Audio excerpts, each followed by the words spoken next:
നമസ്കാരം. ഇന്നത്തെ ദിവസം വളരെ വിഷമിപ്പിക്കുന്ന ഒരു വാർത്ത കാണാനിടയായി. വണ്ടിപ്പെരിയാറിലെ സംഭവം എല്ലാവരും കണ്ടു കാണും. 14 വർഷം കാത്തിരുന്ന് കിട്ടിയ ഒരു കുഞ്ഞാണ്. ആ കുഞ്ഞോമനെയാണ് അർജുൻ എന്ന് പറയുന്ന വ്യക്തി കൊലപ്പെടുത്തിയിരിക്കുന്നത്.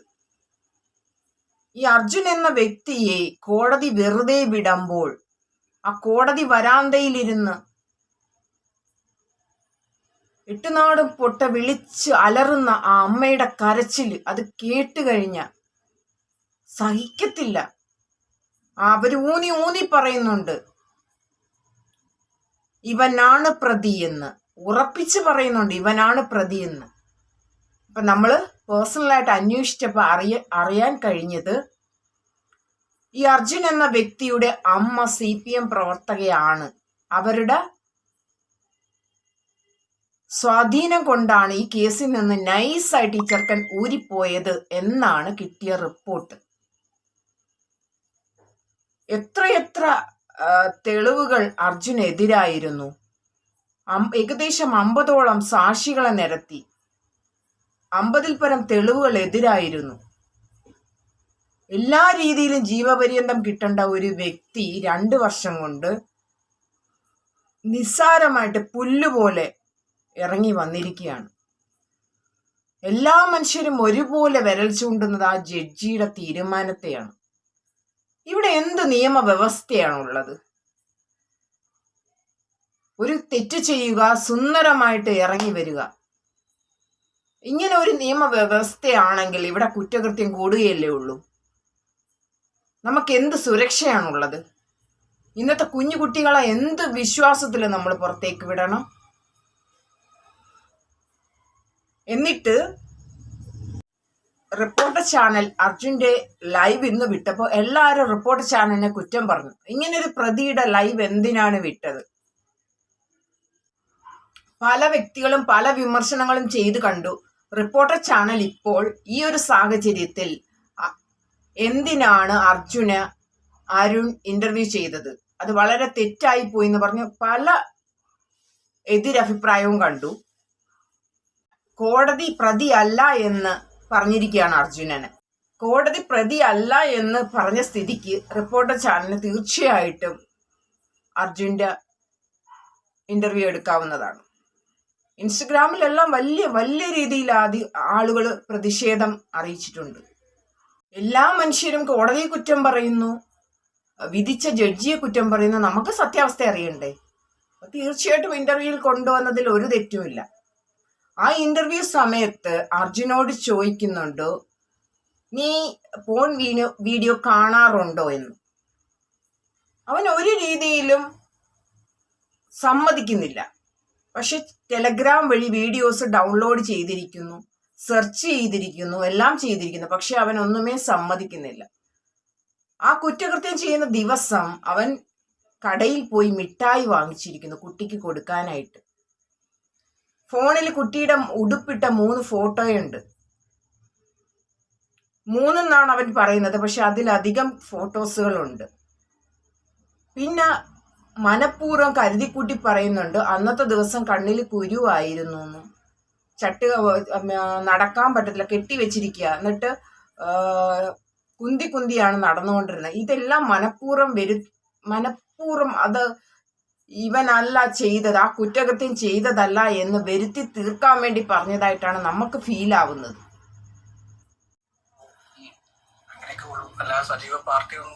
സജീവമായിട്ടുള്ള സംഘടനാ പ്രവർത്തനത്തിലില്ല. അല്ലല്ല. ഡിവൈഎഫ്ഐ സജീവ പ്രവർത്തകനല്ല. അല്ലല്ല. അങ്ങനെ ഏതെങ്കിലും ഒരു പ്രത്യേക പാർട്ടിയിലും ഇല്ല. അല്ലല്ല. അർജുൻ എന്ന് പറഞ്ഞ വ്യക്തിയുടെ പാർട്ടി വശം എല്ലാരും പറഞ്ഞിട്ടുണ്ട്. ഒരു ഡിവൈഎഫ്ഐ കാരനായതുകൊണ്ട്, ഒരു സഖാവായതുകൊണ്ട് അതിന്റെ ലക്ഷറി പ്രിവിലേജ് ആണ് ഇയാൾ ഈ പുറത്തിറങ്ങിയത്. പോലീസുകാർ കേസ് അട്ടിമറിക്കാൻ കാരണം ഇവനൊരു സഖാവാണ്. അർജുൻ ഒരിക്കലും പാർട്ടിയിൽ സജീവമായി ഉണ്ടെന്ന് സമ്മതിക്കുന്നില്ല. എന്തോ പാർട്ടി കൊടി പിടിക്കാൻ പോകുന്നുള്ള രീതിയിലാണ് സംസാരിക്കുന്നത്.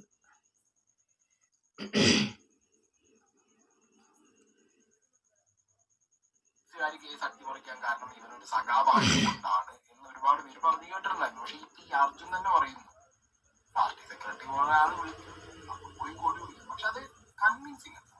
പക്ഷെ പാർട്ടിയുടെ സ്വാധീനം ഈ കേസിൽ ഉണ്ടായിട്ടുണ്ടോ എന്ന് ചോദിച്ചു കഴിഞ്ഞാൽ ഒന്ന് രണ്ട് വശങ്ങളിൽ പാർട്ടി എന്നുള്ളൊരു പരാമർശം വരുന്നു. പക്ഷെ പാർട്ടിക്കാരനായതുകൊണ്ട് ഒരു പ്രിവിലേജ് കിട്ടാനോ അല്ലെങ്കിൽ പാർട്ടിക്കാരനായതുകൊണ്ട് ഒരു ലക്ഷറി കിട്ടാൻ മാത്രം ഒരു വലിയ നേതാവും അല്ല ഈ പറഞ്ഞ അർജുൻ, അല്ലെങ്കിൽ പാർട്ടിയിൽ അത്ര മുകളിലൊരു വ്യക്തിയല്ല ഈ അർജുൻ. ഓക്കെ, അപ്പോ പാർട്ടി എന്നുള്ള എലമെന്റ് പരാമർശിക്കുന്ന സ്ഥലങ്ങൾ മാത്രമേ ഉള്ളൂ. പാർട്ടിയുടെ ഒരു ഇൻഫ്ലുവൻസ് അല്ലെങ്കിൽ പാർട്ടിയുടെ ഒരു പ്രിവിലേജ് ഈ വ്യക്തിക്ക് കിട്ടിയതായിട്ട് എനിക്ക് പേഴ്സണലി ഫീൽ ആവുന്നില്ല. എനിക്ക് കാലൊട് ഒളിക്കുന്നാൽ വോളിബോൾ കളിക്കാൻ പോയിട്ട് കുറച്ച് ദിവസമായിട്ട് കാൽ ഒരു വീട്ടിലായിരുന്നു. എവിടെയും പോകാൻ പറ്റിയില്ല. അതിനിടെ കൺകുരു എവിടെ പോകാൻ പറ്റിയ സ്ഥിതിയായിരുന്നു. കണ്ണിക്കുരു ഉണ്ടായിരുന്നു, കുരുവുണ്ടായിരുന്നു, കാലും വേദന ഉണ്ടായിരുന്നു. അത്യാവശ്യം നടക്കാൻ ഒരു ഇതൊക്കെ ആയിട്ടുണ്ടായിരുന്നു. അങ്ങനെ ഞാൻ വീട്ടിൽ നിന്ന് പോകുമ്പോഴാണ് ഈ സംഭവം പ്ലാസ്റ്റർ ഉണ്ടായിരുന്നു. പ്ലാസ്റ്റർ ഉണ്ടായിരുന്നു ആ സമയത്ത്.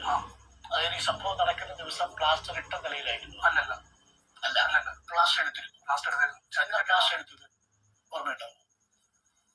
ഈ ആക്സിഡന്റ് നടന്നത് എങ്ങനെയാണ് ആക്സിഡന്റ് പറ്റിയത്? വോളിബോൾ കളിച്ചോണ്ടിരിക്കുമ്പോൾ വോളിബോൾ കളിക്കുമ്പോൾ ബ്ലോക്ക് കാണിക്കുമ്പോൾ താഴത്ത് നമ്മൾ കാല് മടങ്ങപ്പോൾ കാൽ മടങ്ങി. അപ്പൊ അത് ഫ്രാക്ചർ ആണോ അതോ മടങ്ങിയതാണോ? മടങ്ങിയത് ഫ്രാക്ചർ അല്ല, മടങ്ങിയതാ. ഉൾക്കൊണ്ടെന്നാ പറഞ്ഞത്. അപ്പൊ പ്ലാസ്റ്റർ ഇടേണ്ടി വന്നില്ല. അല്ലല്ല, നമ്മൾ തൊട്ട അയലോക്ക് തന്നെ ഒരു പുള്ളി ഉണ്ടായിരുന്നു. പുള്ളി തന്നെ ഈ കുശമ്പട്ടി എന്ന് പറഞ്ഞ സ്ഥലമുണ്ട്, അവിടെ പോയി പുള്ളി അവരുടെ വീടൊക്കെ അവിടെയായിരുന്നു. പുള്ളി കാല് കെട്ടി. കാല് കെട്ടിത്തോ? പ്ലാസ്റ്റർ ആയിരുന്നില്ല. അല്ലല്ല, ഒരാഴ്ചയോളം അങ്ങനെ പ്ലാസ്റ്റർ കെട്ടിയിരുന്നു. അത് ഇത് കെട്ടിയിരുന്നതിന് ശേഷം പിന്നീട് കാല് 2 ആഴ്ചയായപ്പോഴേക്കും അല്പം ഭേദമായി, നടക്കാൻ പറ്റുമായിരുന്നു. ചട്ടിച്ചിട്ടാ നടക്കാൻ.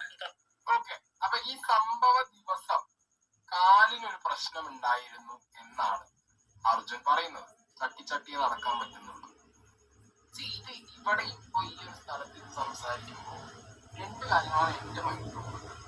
അർജുൻ ഈ കംപ്ലീറ്റ് ഈ കാലിന്റെ കാര്യം പറയുമ്പോൾ ഇഞ്ചുറി എങ്ങനെ ഉണ്ടായി, അതിനെന്ത് ട്രീറ്റ്മെന്റ് ചെയ്തു എല്ലാം പറയുന്നുണ്ട്. പക്ഷെ ആ ദിവസം കാലിന് കെട്ടുണ്ടായിരുന്നില്ല. ഈ സംഭവ ദിവസം കാലിന് കെട്ടുണ്ടായിരുന്നില്ല. സോ ദാറ്റ് ഷോസ് ഈ കാലിന് ഇഞ്ചുറി മാറി ഏകദേശം ഓക്കെ ആയിട്ടുണ്ട് കാല്. എന്നാലും ചട്ടികളെ കൺവിൻസിംഗ് ആയിട്ട് പറയുന്നുണ്ട്. 2 രീതിയിലും എടുക്കാം.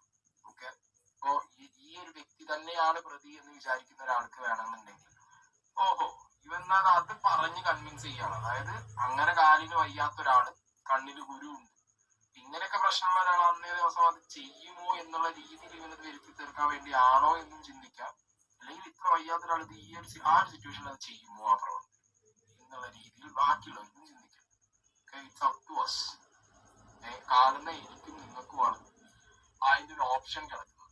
എന്താണെങ്കിലും എനിക്ക് അവിടെ ഡൗട്ട്ഫുൾ ആയിട്ടുള്ള 1-2 കാര്യം പറയേണ്ട ഒരു ആവശ്യമുണ്ട് എന്നുള്ളൊരു കാര്യമായിരുന്നു. കാരണം ആ കാല് എനിക്ക് വയ്യ എന്നുള്ളത് വളരെ കൺവിൻസിംഗ് ആയിട്ട് പറഞ്ഞു വെക്കുന്ന പോലെ എനിക്ക് പേഴ്സണലി ഫീൽ ആയി. ദിവി എന്ന് പറയുന്ന എന്റെ കടയിൽ പോയി. ഇല്ല, പോയിട്ടില്ല. അയാളുടെ കടയിൽ പോയി മിഠായി വാങ്ങിച്ചിട്ടുണ്ട്. ഇല്ല, ഞാൻ അതൊരു മൊഴിയുണ്ട്. അല്ല, അന്നത്തെ ദിവസം ഞാൻ പോയിട്ടുണ്ടെന്ന് പറഞ്ഞ പമ്പിൽ അതിന് ഓപ്പോസിറ്റ് പമ്പുണ്ട്.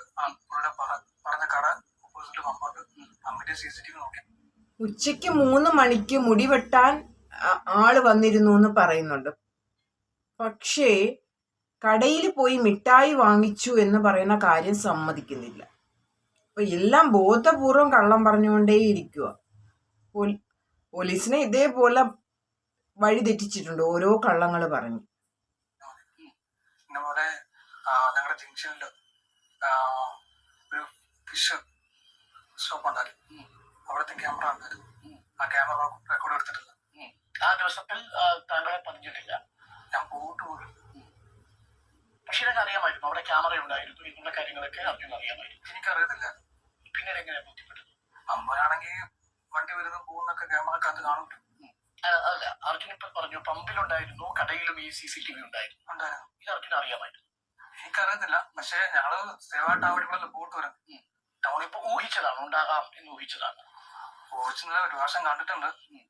ഒരു തവണ കണ്ടിട്ടുണ്ട്. പിന്നെ പമ്പില്. അപ്പം ആ ക്യാമറ കണ്ണുകളിൽ താങ്കൾ പെട്ടില്ല? ഞാൻ പോയിട്ടില്ല. പക്ഷെ അന്ന് അവിടെ 50 രൂപയുടെ മഞ്ച് വാങ്ങിയില്ല. ഞാൻ പോയിട്ട് പോലും. രവി പിന്നെ എന്തിനാണ് താങ്കൾക്കെതിരെ മൊഴി കൊടുത്തത്? പോലീസ് ഇന്ന പോലെ പറയിപ്പിച്ചു. രവിയെ കൊണ്ടോ? രവിക്ക് അങ്ങനെ ഒരു വാദം. അവിടെ നിന്ന് മിഠായി വാങ്ങാറുണ്ടോ ഇവിടേക്ക്? ഞാൻ കടയിൽ പോകും, സാധനം മേടി. ആ മിഠായി വാങ്ങും? മിഠായി വാങ്ങത്തില്ല. ഒരു മിഠായി വാങ്ങില്ല? മിഠായി വാങ്ങത്തില്ല. ഇടയ്ക്ക് മിഠായി വാങ്ങിയിട്ടേ ഇല്ല. പല തവണ മിഠായി വാങ്ങിയതായിരുന്നു.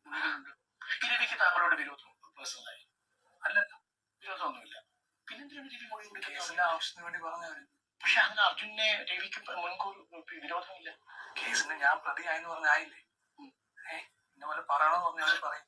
ഈ ഒരു കേസിലെ ഏറ്റവും പ്രധാനമായിട്ടുള്ള പോയിന്റ് ആണ്, കടയിൽ നിന്ന് മിഠായി വാങ്ങി ഈ കുട്ടിക്ക് ഈ വ്യക്തി കൊടുക്കാറുണ്ടായിരുന്നു.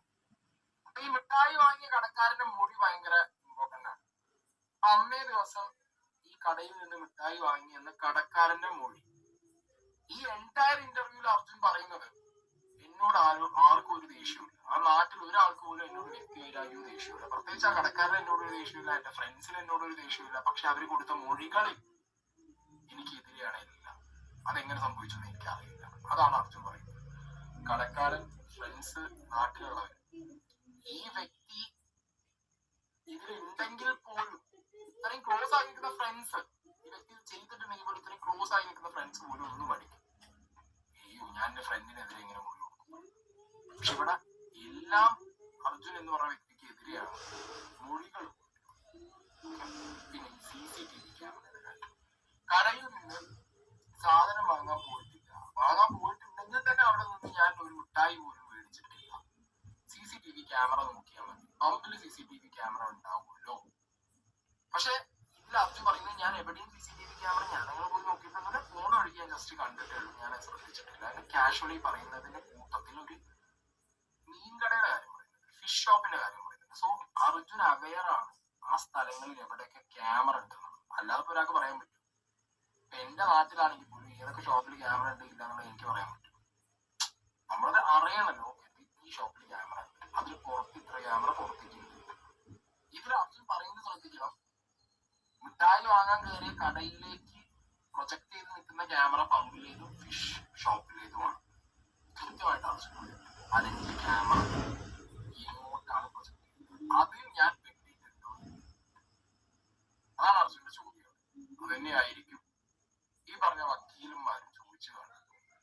ഓക്കെ, പക്ഷെ അർജുൻ പറയുന്നു, ഞാൻ അങ്ങനെ ശ്രദ്ധിച്ചിട്ടൊന്നുമില്ല. പിന്നെ പമ്പായതുകൊണ്ട് എന്താണെങ്കിലും അതിലൊരു ക്യാമറ കാണുമല്ലോ വരുന്ന വണ്ടികളൊക്കെ നോക്കാൻ വേണ്ടിയിട്ട്. പക്ഷെ മീൻകടയിൽ ക്യാമറ ഉള്ള കാര്യം അർജുൻ ശ്രദ്ധിച്ചതായിട്ട് അതിൽ പറയുന്നുണ്ട്. അതെവിടെ കിട്ടി? ചോദ്യം. ഒട്ടും CCTV ക്യാമറ ശ്രദ്ധിക്കാത്ത ഒരാള് പക്ഷെ മീൻകടയിലുള്ള CCTV ക്യാമറ, ആ ക്യാമറ ഈ കടയിലേക്ക് തന്നെ തിരിഞ്ഞിരിക്കുകയാണ്. ആ കടയിൽ വന്നു പോകുന്ന ആളുകളുടെ ചിത്രങ്ങൾ ആ ഫിഷ് കടയിൽ പെട്രോൾ പമ്പിലും ക്യാമറയിൽ പെടുമെന്നും കൃത്യമായിട്ട് അർജുൻ അറിയാം. ഓക്കെ, വീടിന് പുറത്തിറങ്ങിയിട്ടു. വീടിന് പുറത്തിറങ്ങിയില്ലെങ്കിലാണ് സാധാരണ കൂട്ടുകാരൊക്കെ ഉണ്ട്, അവരോടൊന്ന് കളിക്കും. അന്നും പുറത്ത് കളിക്കാൻ വേണ്ടിയിട്ട് പുറത്തിറങ്ങി. കളിക്കാൻ വെച്ചാൽ മൊബൈലും അങ്ങനെ നോക്കാൻ പറ്റും. പക്ഷെ കാല് നേരത്തെ പറഞ്ഞത് നമ്മുടെ കാലുകളും ഒടിഞ്ഞിരുന്നു എന്നാണ്. ചടിച്ചടി നടക്കും, ചടിച്ചടി നടക്കാൻ പറ്റുമായിരുന്നു. അപ്പൊ അതുകൊണ്ട് പുറത്തു പോകുന്ന തടസ്സമില്ല. ശരി. അപ്പോൾ ചട്ടി നടക്കും എന്ന് പറഞ്ഞ അർജുൻ കളിക്കാൻ വേണ്ടി പുറത്തിറങ്ങും, മൊബൈലിൽ കളിക്കാൻ വേണ്ടി. മൊബൈലിന് വേണ്ടി കളിക്കാനാണെങ്കിൽ ചട്ടി പുറത്തിറങ്ങാൻ പറ്റും. കാലൊടിഞ്ഞിരുന്ന സമയത്താണെങ്കിൽ പോലും കുഴപ്പമില്ല, മാറി ഇങ്ങനെ ഞൊണ്ടി ഇറങ്ങാം. അതായത് ഞാൻ ഇറങ്ങിയിട്ടുണ്ട്, പുറത്തിറങ്ങിയിട്ടുണ്ട് ഫ്രണ്ട്സിന്റെ ഒപ്പം. ഓക്കെ, അതായത് ഞാൻ ഇറങ്ങാതെ ഇരുന്നിട്ടില്ല, ഞാൻ ഇറങ്ങിയിട്ടുണ്ട്. ഇഞ്ചുറി ആണെങ്കിൽ ഞാൻ ഇറങ്ങിയിട്ടുണ്ട്. അപ്പൊ ഇറങ്ങിയ ഒരാൾക്ക് എന്താണെങ്കിലും ഫർദർ ആയിട്ട് നടക്കാനും കാര്യങ്ങൾ ചെയ്യാനും പറ്റും, ഇല്ലേ? അങ്ങനെയാണ് എന്റെ ഒരു തോന്നൽ. ഇഞ്ചുറി കഴിഞ്ഞ് ഇറങ്ങിയ ഒരാളാണെങ്കിൽ ഒരു സ്റ്റിഫ്നെസ് ഉണ്ടാവുന്നല്ലാതെ മറ്റൊന്നും നടക്കാൻ പറ്റാത്ത സിറ്റുവേഷൻ ഒന്നും ആവില്ല. അർജുൻ പുറത്തു വരുന്നു. അന്ന് 2 മണിയോട് കൂടി തലമുടി വെട്ടാൻ പോയി. 2 മണിയല്ല 3 മണി. 3 മണിക്കാണ്. 3 മണിക്കാ പോയി വെട്ടാൻ. ഈ 3 മണിന്ന് എങ്ങനെയാ ഓർമ്മിച്ചത്? നമ്മളിപ്പോ ഉദാഹരണത്തിന് ഉച്ച കഴിഞ്ഞിട്ട് അങ്ങനെ ഒരു സമയം നോക്കി ഇറങ്ങില്ല. സമയം നോക്കി ഇറങ്ങില്ല, പക്ഷെ ഒരു ഊമുട്ടാ ഞാൻ പറയാം. ഊഹമാണ്. അപ്പൊ അത് 2:30 ആവാം. 2:30 ആവില്ല, 3 തന്നെയാണ്. 3. അതെങ്ങനെയാ ഉറപ്പിച്ചത്? ഞാൻ എപ്പോഴാ വീട്ടിൽ നിന്ന് ഇറങ്ങി വരുന്നത്. അല്ല, 3 മണി എന്നുള്ളത് എങ്ങനെയാണ് ഉറപ്പിച്ചത്? കയ്യിൽ വാച്ച് ഉണ്ടായിരുന്നു? അല്ല, ഫോണുണ്ടായിരുന്നു. ഫോണിൽ സമയം നോക്കി 3 മണി എന്ന് സമയം ഉറപ്പിച്ചിട്ടാണെങ്കിൽ ആ 3 മണി സമയത്താണോ നേരത്തെ ഇറങ്ങുമായിരുന്നത്? അങ്ങനെ വല്ലതും? അല്ലല്ല, അങ്ങനെയൊന്നുമില്ല. പക്ഷെ അങ്ങനെ നമ്മൾ ഫോൺ നോക്കുമ്പോൾ സാധാരണ സമയം നോക്കാറുണ്ടോ? വളരെ പെട്ടെന്ന് 3 മണി ഓർമ്മയുണ്ടോ ആ സമയത്ത് ഇറങ്ങിയത്? 3 മണിയാണ് ഇറങ്ങിയത്. ജൂൺ മാസം 30-ാം തീയതി. ജൂൺ മാസം 30-ാം തീയതി. പക്ഷെ താങ്കൾക്ക് തലമുടി വെട്ടാനായിട്ട് സുഹൃത്ത് വന്നിരുന്നു അല്ലേ? അശോക്. പക്ഷെ അശോക് പറയുന്നത് 2:30-നാണെന്നാണല്ലോ. അല്ലല്ല, ശരിക്കല്ല, അതല്ല. 3 മണിക്കാണ്. അപ്പോ 3 മണിക്കാണെന്ന് താങ്കൾക്ക് ഉറപ്പാണ്? താങ്കൾ മൊബൈൽ ഫോൺ നോക്കിയപ്പോഴാണ് 3 മണി കണ്ടത്. ഇറങ്ങുമ്പോഴാണോ കണ്ടത്? തലമുടി വെട്ടാനിരിക്കുമ്പോഴാണോ കണ്ടത്? പാഷൻ ഫ്രൂട്ട് പറഞ്ഞ് കൊടുത്തപ്പോഴാണോ? ഇറങ്ങുമ്പോ നോക്കി, സമയം നോക്കി. സ്വാഭാവികമായിട്ട് നമ്മൾ ഫോൺ നോക്കുമ്പോൾ കാണാൻ പറ്റും. സമയം കാണാൻ പറ്റും പെട്ടെന്ന്. അതായത് ആദ്യം നമ്മുടെ അത് ഓർമ്മിച്ചിരിക്കും നമ്മളിപ്പോൾ ഒരു മൊബൈൽ ഫോൺ. ഉദാഹരണത്തിന് ഇപ്പോൾ ഏറ്റവും ഒടുവിൽ മൊബൈൽ ഫോൺ നോക്കിയത് എപ്പോഴായിരിക്കും? ഇന്നിപ്പോ നോക്കിയിട്ടുണ്ടാവില്ലേ? ഉണ്ടായില്ല, ഉണ്ടാവില്ല. എത്രയായിരുന്നു ഏത് സമയത്താണ് നോക്കിയത്? ഏകദേശം ഓർമ്മിക്കുന്നുണ്ടോ അങ്ങനെ സമയം മൊബൈൽ ഫോൺ നോക്കിയത്? ഇപ്പൊ നോക്കട്ടെ. ഉദാഹരണത്തിന് നമ്മൾ മൊബൈൽ ഫോൺ എടുത്താൽ വളരെ പെട്ടെന്ന് ആ സമയമാണോ നമ്മുടെ മുന്നിൽ വരിക? ഫ്രണ്ട് എടുത്ത് നമ്മൾ കറക്റ്റ് സ്വിച്ച് ഓൺ ആക്കുമ്പോൾ കറക്റ്റ് കാണാൻ പറ്റും. സ്വിച്ച് ഓഫ് ആയിരുന്നു mobile phone. Switch off screen on ആയി. അപ്പൊ അത് 3 താങ്കൾ ഉറപ്പിച്ചു ആ സമയത്ത്. എൻറ്റയർ ഇന്റർവ്യൂല് അർജുന് പല കാര്യങ്ങളും ഓർമ്മയില്ല. അർജുൻ പല വൈറ്റൽ ആയിട്ടുള്ള കാര്യങ്ങളും മറന്നുപോയി എന്ന് പറയുന്നത്. ഫിജോ എന്ന വ്യക്തിയെ സൗഹൃദം കാണിച്ച് ചാറ്റ് ചെയ്യുന്ന ചാറ്റ് വീഡിയോ ആണ്. അതിൽ റെസിപ്റ്റ് അയച്ചു കൊടുത്തിട്ടുണ്ട്, റിക്വസ്റ്റ് ചെയ്യുന്നുണ്ട് പുരയിടം വിൽക്കാനായിട്ട്. കിട്ടുന്ന വിലയ്ക്ക് എത്രയും പെട്ടെന്ന് പുരയിടം വിൽക്കണമെന്ന് റിക്വസ്റ്റ് ചെയ്യുന്നുണ്ട്. ആ പുരയിടമാണ് ഇപ്പം ജപ്തിയിലിരിക്കുന്നത്. ആ ചാറ്റുകളാണിത്, പേഴ്സണൽ ചാറ്റാണ് ഷഫീനയുടെ. ഇത് എൻ്റെ കയ്യിൽ, ഇത് ഇവളുടെ സുഹൃത്തുക്കൾ തന്നെയാണ് എൻ്റെ കയ്യിലേക്ക് അയച്ചു തന്നിരിക്കുന്നത്. CCTV കാര്യം ഓർമ്മയില്ല, മിഠായി വാങ്ങിയത് ഓർമ്മയില്ല. അവരൊന്നും കണ്ടിട്ടുണ്ട്, ക്യാഷ്വലായി. 2015 ഫിജോ ഇട്ടിരിക്കുന്ന ഫേസ്ബുക്ക് പോസ്റ്റുകളാണ്. ഈ പോസ്റ്റുകൾ മൊത്തം ഓപ്പൺ ആക്കി നിങ്ങൾക്ക് ഞാൻ വായിച്ചു തരാം. അപ്പൊ അതിങ്ങനെ കണ്ടോളൂ.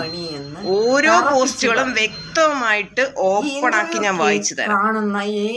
എന്തൊക്കെ ക്രൂരതകളാണ് ഇവൾ ചെയ്തിരിക്കുന്നതെന്ന്. ഈ കൊല നടത്തിയ പ്രതി അർജുൻ തന്നെയാണ്. ഇതിനകത്ത് കാണിച്ചിരിക്കുന്ന അഡ്രസ്, ഈ അഡ്രസ്സില് ഇവരെ ആരെയും കുറിച്ച് ഒരു വിവരവും ഇല്ല. എല്ലാം കള്ളത്തരമാണ്. ഈ കൊടുത്തിരിക്കുന്ന അഡ്രസ്സ് കംപ്ലീറ്റ് കള്ളത്തരം. അതിന്റെ ഓഡിയോയും ഉണ്ട്. സമയം സ്പെസിഫിക് ആയി ചോദിച്ചു കഴിഞ്ഞാൽ ചിലപ്പോൾ നമുക്ക് പലർക്കും പറയാൻ പറ്റില്ല, പലർക്കും നല്ല പറയാൻ പറ്റില്ല. പക്ഷെ ഈ ഒരു കാര്യത്തിൽ അർജുൻ അഡ്മന്റ് ആയിട്ട് നിൽക്കുന്നു. 3 മണി എന്ന് പറഞ്ഞാൽ 3 മണിയാണ്. ഞാൻ ഫോണ് തുറന്നപ്പോൾ 3 മണി കണ്ടതാണ്. നമ്മുടെയൊക്കെ ഫോണിനകത്ത് ഓക്കെ, വാൾപേപ്പറിനകത്ത് പല രീതിയിലായിരിക്കും നമ്മുടെയൊക്കെ ക്ലോക്ക് സെറ്റ് ചെയ്തിട്ടുണ്ടാവും. ഇതിൽ കൃത്യമായി നോക്കി 3 മണി കറക്റ്റ് നോട്ട് ചെയ്ത് അന്നേ ദിവസം പുറത്തിറങ്ങുക എന്ന് പറയുന്നത് എനിക്കെന്തൊരു ഫിഷിങ്സ്. കാരണം അത് കൃത്യമായിട്ട് ആ ഒരു കാര്യം മാത്രമാണ് കൃത്യമായിട്ട് അർജുൻ നോക്കി. വേറെ ഒറ്റ കാര്യത്തിലും അർജുൻ കൃത്യത ഇല്ല. ഇമ്പോർട്ടന്റ് ആയിട്ടുള്ള ഒരു ക്വസ്റ്റ്യൻ ഇതിൽ വരുന്നത്. ഇവൻ പോലീസുകാരടക്കം ചോദിച്ചൊരു ക്വസ്റ്റ്യൻ, അതിൽ നിന്നാണ് അർജുൻ ആണോ പ്രതി എന്നുള്ളതിലേക്ക് പോലീസ് എത്തിയത്. അവിടെ പോലും ഓർമ്മയില്ല, ഞാൻ മറന്നുപോയി, അങ്ങനത്തെ ഉത്തരങ്ങൾ കൊടുത്ത അർജുന് 3 മണി കൃത്യമായിട്ടോ ഇത് മാത്രം വയ്യ അടക്കലാണ്. സമയം 3 മണി കഴിഞ്ഞ് എത്ര മിനിറ്റ് ആയി കാണും? മിനിറ്റ് 3:10 ആയി കാണും. ഇല്ലല്ലോ, 3 മണി കൃത്യം 3 മണിയാണ്. അത് മൊബൈൽ ഫോണിൽ പെട്ടെന്ന് നോക്കിയപ്പോൾ 2021 ജൂൺ മാസം 30-ാം തീയതി നടന്ന സംഭവമാണ്. ഇപ്പോഴും ഓർമ്മിക്കുന്നു 3 മണിയെന്ന്. അതെങ്ങനെയാണ് ഇത്രയും? മറ്റുള്ള ദിവസങ്ങളിൽ ഇങ്ങനെ ഓർമ്മിക്കാറുണ്ടോ? ഇപ്പൊ 2020 21 ജൂൺ മാസം 29-ാം തീയതി ഫോൺ നോക്കി ഏതെങ്കിലും സമയം ആദ്യമായിട്ടാണ് ഇതുപോലെ സംഭവിക്കാറ്. പക്ഷെ അപ്പോൾ നടക്കുന്നത് അറിയില്ലല്ലോ. ആ സമയത്ത് ഫോൺ നോക്കുന്ന സമയത്ത് ഇവിടെയാണ് അതിന്റെ ക്വസ്റ്റ്യൻ ശരിക്കും കൊണ്ടത്. 2021 ജൂൺ 30-ാം തീയതി ഫോൺ നോക്കിയ നിങ്ങൾ ഇതിന് മുമ്പ് ഫോൺ നോക്കിയപ്പോൾ നിങ്ങൾക്ക് ഓർമ്മ ഉണ്ടോ? അപ്പൊ പറയാം സംഭവം നടന്നു. സംഭവം നടക്കുന്നതിന് മുമ്പാണല്ലോ ഫോൺ നോക്കിയത്. സംഭവം നടന്നപ്പോ ഫോൺ നോക്കിയിട്ടില്ല. അതെനിക്ക് ഭയങ്കര ട്വിസ്റ്റ് പോലെ. ഓക്കെ, അതായത് ഒന്നില്ലെങ്കിൽ സംഭവം ഞാൻ ഒരിക്കലും പറയുന്നില്ല ഇയാളെന്നെ ചെയ്തെന്ന്. പക്ഷെ ചെയ്ത ഒരാളുടെ ഒരു അവസ്ഥയിലാണ് ഞാൻ പറയുന്നത്. പ്രതിയാണെങ്കിൽ ഇങ്ങനെയായിരിക്കും സംഭവം കഴിഞ്ഞു. അപ്പൊ ഇനി എന്ത് ചെയ്യണം? അടുത്തത് നോക്കണം, എന്ത് ചെയ്യണം, എങ്ങനെ ആലോചിക്കണം. സോ അതിൽ നിന്ന് ഉരുത്തിരിഞ്ഞ് വരാവുന്ന ഒരു കാര്യമുള്ളൂ. സമയം നോട്ട് ചെയ്ത് കൃത്യമായിട്ട് വെക്കുക, സ്ഥലങ്ങൾ നോട്ട് ചെയ്ത് കൃത്യമായിട്ട് വെക്കുക, ഇൻസിഡൻസ് നോട്ട് ചെയ്ത് കൃത്യമായിട്ട് വെക്കുക. ഇതൊക്കെ ഒരു ക്രൈം ചെയ്ത ഒരാൾ ചിലപ്പോൾ കൃത്യമായിട്ട് നോട്ട് ചെയ്ത് വെക്കും. കാരണം ഇനി ഒരു ഇൻവെസ്റ്റിഗേഷനോ ചോദ്യങ്ങളോ വരുമ്പോൾ കൃത്യമായിട്ട് സ്റ്റിച്ച് ചെയ്ത് പോകാൻ വേണ്ടിയിട്ട് അവരെന്നൊരു പാറ്റേണിൽ ഇങ്ങനെ എഴുതി വെച്ച് ഉണ്ടാക്കി മനസ്സിനകത്ത് ഫീൽ ചെയ്ത് വയ്ക്കും. അങ്ങനെ പല കേസുകളിലും ഞാൻ കണ്ടിട്ടുണ്ട്. ഇതിൽ കൃത്യമായ 3 മണിയിൽ സ്റ്റാൻഡ് ചെയ്യണം, അവിടെ തന്നെ നിൽക്കണം. ഇത്ര വർഷങ്ങൾക്ക് മുമ്പാണെങ്കിലും അതിന്റെ മുൻപോ പിൻപോ അല്ലെങ്കിൽ ഇപ്പോഴോ ഒരു ദിവസത്തിലും ഫോൺ നോക്കി സമയം കൃത്യമായിട്ട് ഓർമ്മയില്ലാത്തൊരു വ്യക്തി അന്നേ ദിവസത്തെ സമയത്ത് കൃത്യം 3:10 അല്ല, കറക്റ്റ് 3 പിടിച്ചിട്ടുണ്ട്. ഞാൻ പ്രാവശ്യം കൂട്ട് എന്റെ വീട്ടിൽ കൊണ്ട് വെച്ചിട്ട് തിരിച്ചു വരുന്നു. പക്ഷെ ഒരു 1/2 മണിക്കൂറോ 1 മണിക്കൂറോ സമയം വ്യത്യാസം ഉണ്ടെന്ന് മൊഴികളുണ്ട്. അല്ലല്ല, മിസ്സിംഗ് ആണ് ആ സമയത്ത്. ഇത് മൊത്തം കള്ളമാണ്. സുഹൃത്തുക്കൾ കള്ളമാണ്. സുഹൃത്തുക്കൾ അർജുനെതിരെ കള്ളം പറഞ്ഞു. കള്ളമാണ്. എന്തുണ്ടായിരുന്നു? എന്റെ വീടിൽ നിന്ന് ഈ മുടി വെട്ടുന്ന സ്ഥലത്ത് എന്റെ വീടിന്റെ സ്റ്റെപ്പിൽ നിന്ന് കറക്റ്റ് കാണാൻ പറ്റും. ഞാൻ എവിടെ പോകും, ഞാൻ എവിടെ കയറി വിട്ട് ഇറങ്ങി പോകുന്നത് കറക്റ്റ് കാണാൻ പറ്റും. സ്പോട്ട് കാണുവാണെങ്കിൽ കറക്റ്റ് എനിക്ക് തന്നെ അറിയാം. അവർക്ക് കാണാൻ പറ്റും. പക്ഷെ പിന്നെ എന്തിനാണ് അവർ കള്ളം പറഞ്ഞത്? രവി കള്ളം പറഞ്ഞു. കേസിന്റെ ആവശ്യത്തിന് വേണ്ടി, കേസിന്റെ ആവശ്യത്തിന് അർജുനെ കൊടുക്കി. ഇന്നുപോലെ പോലീസുകാർ ഇവരെ കൊണ്ട് പറയിപ്പിച്ചു. അവരെ മർദ്ദിച്ചു. മർദ്ദിച്ചാന്ന് എനിക്കറിയത്തില്ല. പക്ഷെ അവർക്ക് അങ്ങനെ ഒരു പരാതി ഇല്ല. അവരിപ്പോഴും ആ മൊഴിയിൽ ഉറച്ചു നിൽക്കും. അല്ലല്ല, അത് മൊത്തം കള്ളമാണ്. അവർ പിന്നീട് പറഞ്ഞോ കള്ളമാണ് പറഞ്ഞത്? അവരെങ്ങനെ കള്ളമാണെന്ന് പറയുന്നത്? എനിക്ക് ഞാൻ അടുത്ത സുഹൃത്തുക്കളല്ലേ അർജുൻ? അടുത്ത സുഹൃത്തുക്കളാണ് ഇത്രയും ചതി കൊണ്ടുവിട്ടത്. പക്ഷെ അർജുനെ എല്ലാവർക്കും ഇഷ്ടമായിരുന്നു. എല്ലാരും ഇഷ്ടമാണ്.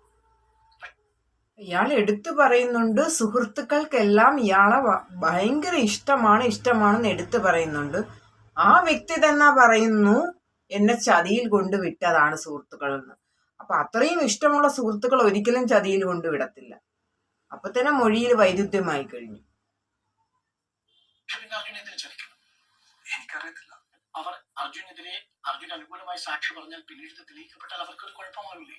അവർ അറിഞ്ഞുകൂടി കള്ളസാക്ഷി പറയും അർജുൻ എന്ന സുഹൃത്തിനെതിരെ.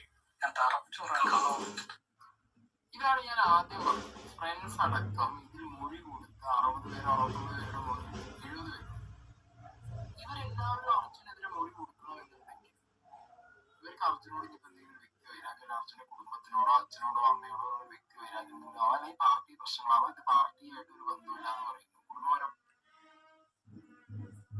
കൊല്ലപ്പെട്ട കുട്ടിയുടെ അമ്മ വളരെ വ്യക്തമായിട്ട് പറയുന്നു അർജുൻ തന്നെയാണ് ഇതിന്റെ പ്രതി എന്ന് ആ അമ്മ വ്യക്തമായിട്ട് പറയുന്നു.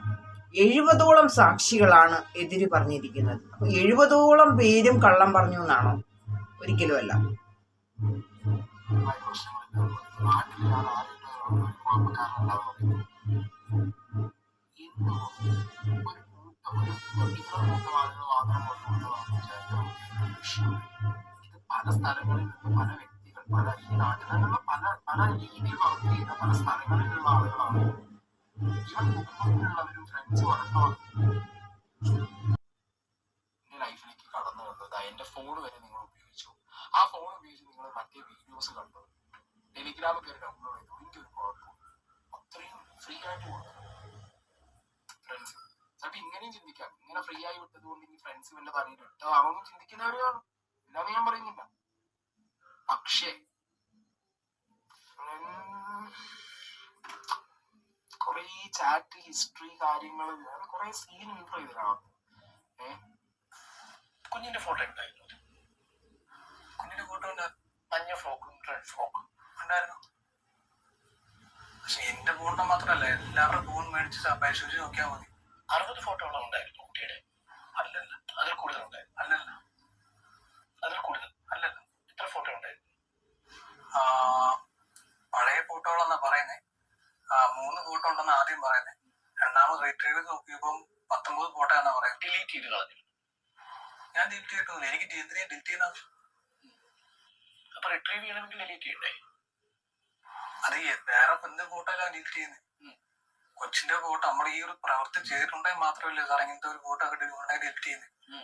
എനിക്ക് പ്രവൃത്തി ചെയ്യേണ്ട ആവശ്യമില്ല. കുഞ്ഞിന് മടിയിലിരുത്തിയുള്ള ഫോട്ടോകൾ ഉണ്ടായിരുന്നു? ഇല്ല. അടുത്ത് നിൽക്കുന്ന ഫോട്ടോകൾ? ഞാൻ എടുത്തു നിൽക്കുന്ന ഒരു ഫോട്ടോ ഉണ്ടായിരുന്നു. ഇന്ന പോലെ ഒരു പാർട്ടി അടുത്തൊരു പാർട്ടിക്കാരാണ്. പുള്ളിയുടെ മോളും ഇന്ന പോലെ കൊച്ചിനെ എടുത്ത് നിൽക്കുന്ന ഫോട്ടോ ഉണ്ട്. അതെന്താ എടുത്ത് നോക്കാത്തവര്? ഞാൻ മാത്രം എടുത്തു വെച്ച് നിൽക്കുന്ന ഫോട്ടോ, ഒരു ഫോട്ടോ മാത്രം. ആ എടുത്തു നിൽക്കുന്ന ഫോട്ടോ മാത്രമേ ഉള്ളൂ, അല്ലാതെ കുഞ്ഞിന്റെ ഫ്രോക്ക് ഇട്ട് നിൽക്കുന്ന ഫോട്ടോ ഇല്ലേ? മഞ്ഞ ഫ്രോക്ക് ഇട്ട് നിൽക്കുന്ന ഫോട്ടോ, ചുവന്ന ഫ്രോക്ക് ഇട്ട് നിൽക്കുന്ന ഫോട്ടോ അർജുന്റെ ക്യാമറയിൽ നിന്ന് കിട്ടിയിട്ടുണ്ട് പോലീസിന്. 3 ഫോട്ടോ കിട്ടിയിട്ടുണ്ടെന്ന് പറഞ്ഞു. ഏതൊക്കെ ഫോട്ടോ എന്ന് എനിക്കറിയത്തില്ല. ഞാൻ കണ്ടിട്ടുള്ളൂ. സ്വന്തം ഫോണിനകത്ത് കുട്ടിയുടെ ഫോട്ടോ ഉണ്ടോ, അത് എത്ര ഫോട്ടോ ഉണ്ട്, അത് ഏതൊക്കെ ഫോട്ടോ ആണ് എന്നുള്ളതിനും ഒരു അറിവും ഇല്ല. ഇത് ചിലപ്പോ ആ ഫോട്ടോസ് എടുത്തതും ഫ്രണ്ട്സ് ആയിരിക്കും, അല്ലെങ്കിൽ ഫ്രണ്ട്സ് ചിലപ്പോ ആ ഫോട്ടോ അതിനകത്ത് സേവ് ചെയ്ത് വെച്ചതായിരിക്കും. അത് എന്തോ അറിയാം, സ്വന്തം ഫോണിനകത്ത് എന്ത് നടക്കുന്നു എന്നുള്ളത് അറിയാം. ഇത് ഈ വ്യക്തിയുടെ ഫോണല്ലേ അല്ലേ? സീരിയസ് ആയിട്ട് ഇങ്ങനെ പറഞ്ഞു കേൾക്കുമ്പോൾ ഇതെന്റെ ഫോണല്ലേ, അതുകൊണ്ട് കൂടുതൽ വെച്ചിട്ട് ഞാൻ ഭയങ്കരമായിട്ട് എനിക്കിത് കേൾക്കുമ്പോൾ, അതായത് ഇവിടെ ഈ ഫോണിനകത്ത് ഫോട്ടോ ഉണ്ടോ ഇല്ലേ, റിട്രീവ് ചെയ്തെടുക്കാന്ന് പറഞ്ഞത് ഡിലീറ്റ് ചെയ്തിട്ട് അവിടെ റിട്രീവ് ചെയ്യേണ്ട ഒരു അപ്പൊ കമോൺ, ഇപ്പൊ പറയുന്നു അടുത്ത വേറെ ഏതോ ഒരു പാർട്ടിക്കാരന്റെ അവിടെ, ഇനി അടുത്തൊരു പാർട്ടി എലമെന്റ് അവിടെ വരും. പാർട്ടിക്കാരന്റെ വീട്ടിലെന്തോ ഇതിലൊരു പാർട്ടിക്കാരന്റെ മകൾ ഈ കുട്ടി എടുത്തുള്ള ഫോട്ടോ ഉണ്ട്. ആ ഫോട്ടോ നിങ്ങൾ കണ്ടു? നാട്ടിൽ എല്ലാരും ഫോണിലും ഈ കുട്ടിയുടെ ഫോട്ടോ ആണ്. അങ്ങനെയൊക്കെയാണ് പറയുന്നത്. എക്സ്പ്ലനേഷൻ ഇവിടെ അങ്ങനെയൊക്കെയാണ് കൊടുത്തുകൊണ്ടിരിക്കുന്നത്. സ്വന്തം ഫോണിനകത്ത് ഫോട്ടോ ഉള്ളതും അത് എത്ര നമുക്കിപ്പോ എത്ര ഫോട്ടോ ഒന്നും പറയാൻ പറ്റില്ല. ഞാൻ എന്റെ വീടിനകത്ത് ചിലപ്പോ എന്റെ ക്ലോസ് ആയിട്ട് നിൽക്കുന്ന പല 1, 2, 3 ക്ലിക്കോ അല്ലെങ്കിൽ അതിൽ കൂടുതലോ കാണും. പല ഒക്കേഷനിൽ ക്ലിക്ക് കാണും, പല പോസുകൾ കാണും. ഓക്കെ, പക്ഷെ നമുക്ക് എണ്ണം പറയാൻ പറ്റില്ലെങ്കിലും ആ ഫോട്ടോസ് ഉണ്ട് എന്നുള്ളത് നമുക്ക് പറയാം. അത് നമുക്ക് പറയാം. എന്റെ ഫോണിൽ ഫോട്ടോസ് കാണും. ഓക്കെ, ഡിലീറ്റ് ചെയ്താൽ ചിലപ്പോൾ ഡിലീറ്റ് ചെയ്തും കാണും. കാരണം നമ്മളെ ഫോണാണ്, മെമ്മറിയും കാര്യങ്ങളൊക്കെ ചിലപ്പോൾ കുറവായിരിക്കും. ചിലപ്പോൾ ഡിലീറ്റ് ചെയ്തും കാണും. നമുക്ക് അൺവാണ്ടഡ് ആണെങ്കിൽ അവർക്ക് അയച്ചു കൊടുത്തതിന് ശേഷം നമ്മൾ ചിലപ്പോൾ ഡിലീറ്റ് ചെയ്യും. പിന്നെ ഡിലീറ്റ് ചെയ്തതും ഇല്ലേക്കോ റിട്രീവ് ചെയ്തെന്ന് പറയുന്നുണ്ട്. ഇത്ര ഫോട്ടോ കിട്ടിയെന്ന് പറയുന്നത്. ഡിലീറ്റ് ചെയ്യണമെന്നുണ്ടെങ്കിൽ എടുത്തത് വെച്ചതാണ്. ഫോട്ടോ എടുത്തത് ഓർമ്മയില്ല, എത്ര ഫോട്ടോയെന്ന് ഓർമ്മയില്ല, ഡിലീറ്റ് ചെയ്തത് ഓർമ്മയില്ല, റിട്രീവ് ചെയ്ത കാര്യം ചോദിക്കുമ്പോൾ കേൾക്കുന്നുണ്ട്. ഒന്നും പുള്ളിക്കാരൻ ഓർമ്മയില്ല. പക്ഷേ മുടിവെട്ടാൻ വന്ന സമയം 3 മണി, അത് കറക്റ്റ് ഊന്നി പറയുന്നുണ്ടത്. എന്താ കഥ? എടുത്തത് വെച്ചതാണ് ഡിലീറ്റ് ചെയ്യാൻ പറ്റും. ഉള്ളതല്ലേ ഡിലീറ്റ് ആക്കാൻ പറ്റും. നല്ലത് റിട്രീവ് ചെയ്യാൻ പറ്റും.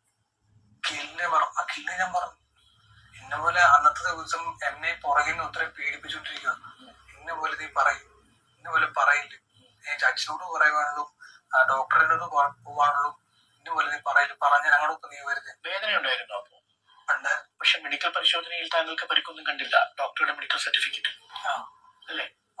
എന്താണ് എനിക്കറിയത്തില്ല. മർദ്ദിച്ചിട്ടും ഡോക്ടറുടെ പരിശോധനയിൽ കണ്ടില്ല. അപ്പൊ ഡോക്ടറോടും പറഞ്ഞില്ല? എന്നോട് ചോദിച്ചു ഇതേപോലെ വേദന ഉണ്ടോ എന്ന് പറഞ്ഞു. ഇല്ലെന്നാണ് പറഞ്ഞത്. ഇല്ലെന്ന് പറഞ്ഞു. പോലീസുകാരടുത്ത് നിൽക്കുക, ഇന്ന പോലെ പേടിയുണ്ട്.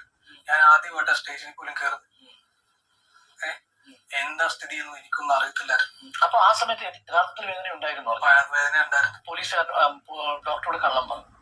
ഡോക്ടറോട് കള്ളം പറഞ്ഞതല്ല, അവർ നിൽക്കുന്ന കാരണം, അവർ പോലീസുകാർ നിൽക്കുന്നത് കാരണം ഡോക്ടറോട് എനിക്ക് പറയാൻ പേടിയുണ്ടായിരുന്നു. കള്ളം പറഞ്ഞു, വേദന ഇല്ലാന്ന് പറഞ്ഞു. വേദന ഉണ്ടായിട്ട് മജിസ്ട്രേറ്റ് ചോദിച്ചില്ലേ?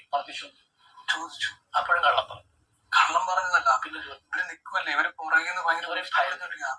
എനിക്ക് സത്യോട് പറഞ്ഞ എനിക്ക് അവർക്ക് പേടിയുണ്ടായിരുന്നു. പോലീസിനെ പേടിച്ച് മർദ്ദനം കിട്ടിയത് പറഞ്ഞില്ല. മജിസ്ട്രേറ്റിനോടും പറഞ്ഞില്ല, വേറെ എവിടെയും അത് പറഞ്ഞു. ഡോക്ടറോട് പോലും പറഞ്ഞില്ല. പക്ഷെ ഡോക്ടറോട് പറയാത്തത് കൊണ്ട് ഡോക്ടർ അത് മർദ്ദനം ഉണ്ടോ ഇല്ലയോ എന്നുള്ള ടെസ്റ്റ് ചെയ്തപ്പോൾ ഡോക്ടർ കണ്ടില്ല. മർദ്ദനം ഉണ്ടെങ്കിൽ പോലീസ് പരിശോധനയിൽ, ഡോക്ടറുടെ പരിശോധനയിൽ അത് മനസ്സിലാവും. പോലീസുകാർ മർദ്ദിച്ചിട്ടുണ്ടെങ്കിൽ ഇത് ഡോക്ടർക്ക് കൃത്യമായി മനസ്സിലാവില്ലേ? അവിടെ മർദ്ദനമാണോ ഭീഷണിപ്പെടുത്തലാണോ ഇദ്ദേഹം പറയാൻ ഉദ്ദേശിച്ചത് എനിക്ക് ക്ലിയർ അല്ല. മേ ബി ഭീഷണിയായിരിക്കും, എന്നെ ഭീഷണിപ്പെടുത്തി എന്നായിരിക്കും. ഓക്കെ, ഇത് മർദ്ദനം എന്നുള്ളത് ചിലപ്പോ ഇങ്ങനെ പറഞ്ഞു വന്നപ്പോ ഈ ഫ്ലോയിലും മർദ്ദനമാണെങ്കിൽ തീർച്ചയായിട്ടും ഡോക്ടർമാർ കണ്ടുപിടിക്കും. അപ്പൊ അവിടെ മർദ്ദനം നടന്നിട്ടില്ല, മാറിപ്പോയതായി. ഈ ഫ്ലോയിൽ ഇപ്പൊ പലതും മാറിയാൻ കണ്ടു. ഓക്കെ, നമുക്കത് അങ്ങനെ. ഓക്കെ, അപ്പൊ അത് ഭീഷണിയിൽ പേടിച്ചിട്ട് പറഞ്ഞില്ല.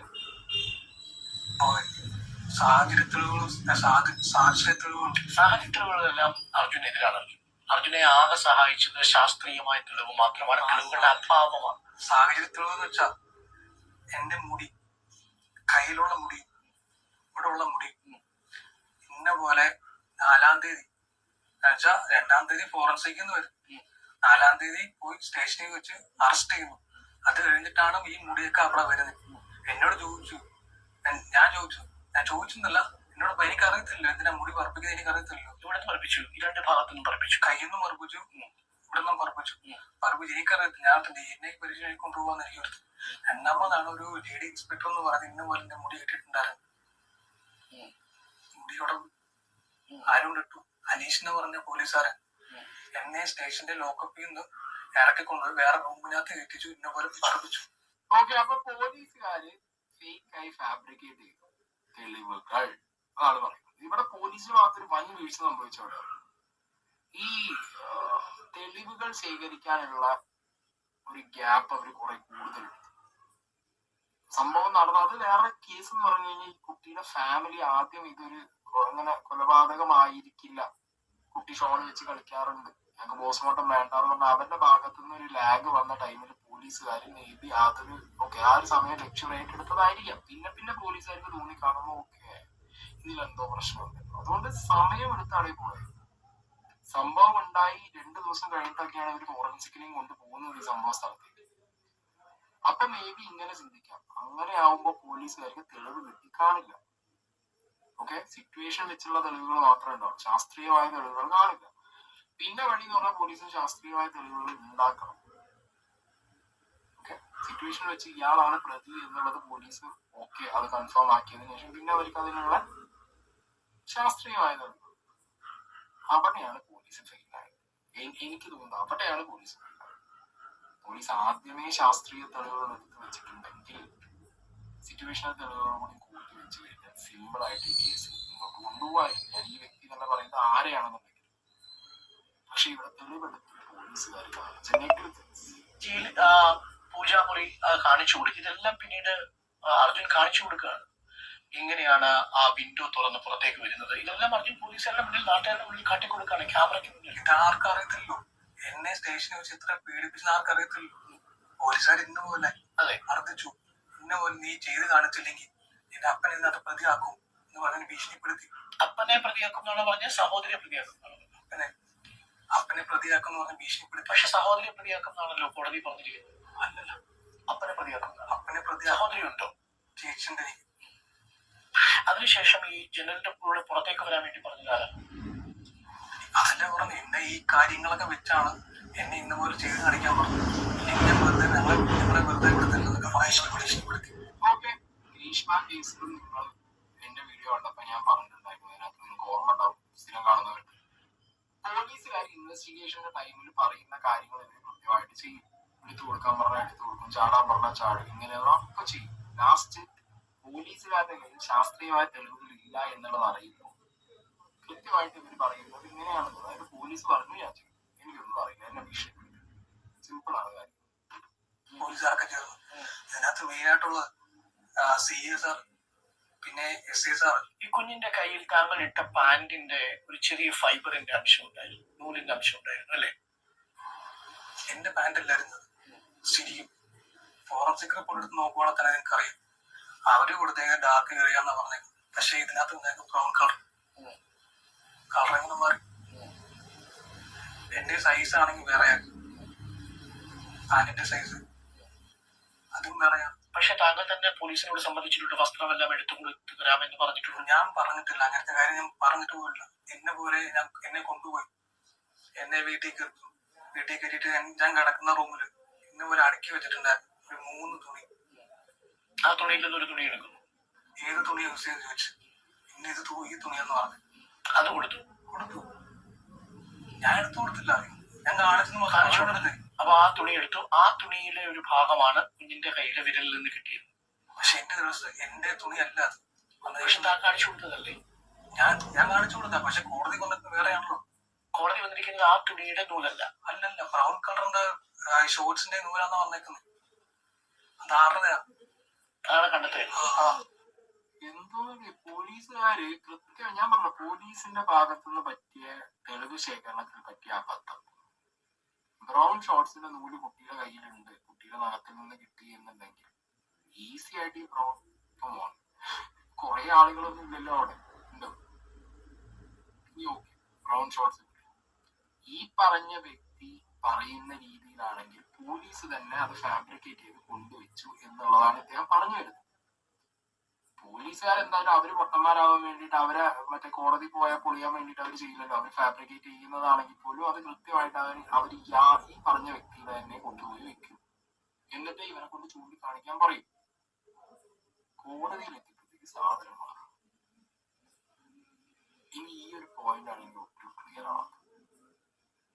ശാസ്ത്രീയമായ തെളിവുകൾ സമർപ്പിച്ചതൊക്കെ 19 തെളിവ് സമർപ്പിച്ചിട്ടുണ്ട്. അത് മൊത്തം ബ്ലണ്ടറായി, കംപ്ലീറ്റ് ബ്ലണ്ടർ. സാഹചര്യ തെളിവുകൾ എന്താണെങ്കിലും നിലനിൽക്കില്ല. പോലീസിന്റെ ഭാഗത്തുനിന്ന് പറ്റിയ വീഴ്ച. അതെന്ത് പറയും, ഇനിയിപ്പൊ അപ്പീലിൽ പോയാൽ അടക്കം തെളിവുകൾക്ക് രണ്ടാമതെങ്കിൽ കൊണ്ടുവരാൻ പറ്റും. ഉള്ള തെളിവുകളെല്ലാം വെക്കാൻ പറ്റും. നോക്കാം എന്താവുന്നുണ്ടോ. നിങ്ങൾക്ക് എന്തെങ്കിലും സംശയം ഉണ്ടെങ്കിൽ കമന്റ് ബോക്സിൽ ഇട്ട് വായിച്ചു. എനിക്കിത് കേട്ടതിൽ നിന്ന് മനസ്സിലായ ഒരു കാര്യം, ഇത് കോടതിയിൽ ഇതിനു മുന്നേയും ഇങ്ങനെ നടന്നിട്ടുണ്ട്. അതായത് ഇപ്പം ഞാനൊരു കാര്യം, എൻ്റെ അറിവിലുള്ള ഒരു കാര്യം പറയാവേ. ഇപ്പോഴത്തെ മന്ത്രി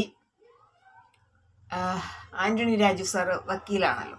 ആ സാർ ഒരിക്കൽ കേസ് വാദിച്ച സമയത്തിന് കോടതിയിലിരുന്ന തെളിവ് മാറ്റിയായിരുന്നു. അങ്ങനെയാണ് സാറിന് ജെട്ടി ആന്റണി സാറിന് ഒരു പേര് വീണായിരുന്നു, ജെട്ടി വക്കീൽ എന്ന് പറയും. അതെന്ന് വെച്ചാൽ പ്രതിയുടെ ഒരു ജെട്ടിയായിരുന്നു തെളിവായിട്ടുണ്ടായിരുന്നത്. പക്ഷേ വളരെ ബുദ്ധിപൂർവ്വം ആന്റണി സാറ് ഈ പ്രതിയുടെ ജെട്ടി എന്ന് പറയുന്ന അത് മാറ്റിയിട്ട് പകരം ചെറുതൊന്ന് എടുത്തു വെച്ചു. അതൊക്കെ ഭയങ്കര ബുദ്ധിപരമായിട്ടാണ് ചെയ്തിരിക്കുന്നത്. ലാസ്റ്റ് കോടതിയിൽ വന്ന് അപ്പം അതിൻ്റെ അളവ് നോക്കിയപ്പോഴത്തേക്ക് പ്രതിക്ക് ഇടാൻ പറ്റത്തില്ല, അളവ് വ്യത്യാസം. അതൊക്കെ ഭയങ്കര ബുദ്ധിപൂർവ്വം കളിച്ചതാണ് ആ ഒരു കേസ് വിജയിക്കാൻ വേണ്ടിയിട്ട്. അങ്ങനെയാണ് ജെട്ടി വക്കീൽ എന്നുള്ള പേര് കിട്ടിയത്. അതുപോലെ എനിക്ക് കേട്ടപ്പം തോന്നുന്നത് പോലീസുകാർ എല്ലാ തെളിവും വളരെ കൃത്യമായിട്ട് കോടതിയിൽ സമർപ്പിച്ചു. പക്ഷേ ഇതിലൊരു തിരിമറി നടന്നിട്ടുണ്ട്. ഈ തെളിവുകളെല്ലാം ആരോ ബോധപൂർവം മാറ്റിയിരിക്കുകയാണ്. അതാണ് ആകെ കൺഫ്യൂഷൻ. ലാസ്റ്റ് വരുമ്പോൾ പറയുമ്പോൾ നമ്മൾ പോലും വട്ടായി പോവാണ്. എല്ലാം പാടെ മാറി മറിഞ്ഞു. അപ്പോൾ നമുക്ക് ഉന്നയിക്കാവുന്ന ഒരു ക്വസ്റ്റ്യൻ ഉണ്ട്. ഇദ്ദേഹത്തെ വെറുതെ അർജുന പ്രതിയല്ല എന്ന് പറഞ്ഞ് വെറുതെ വിടുമ്പോൾ പിന്നെ ആരാണ് പ്രതി? പ്രതി എവിടെ പ്രതി?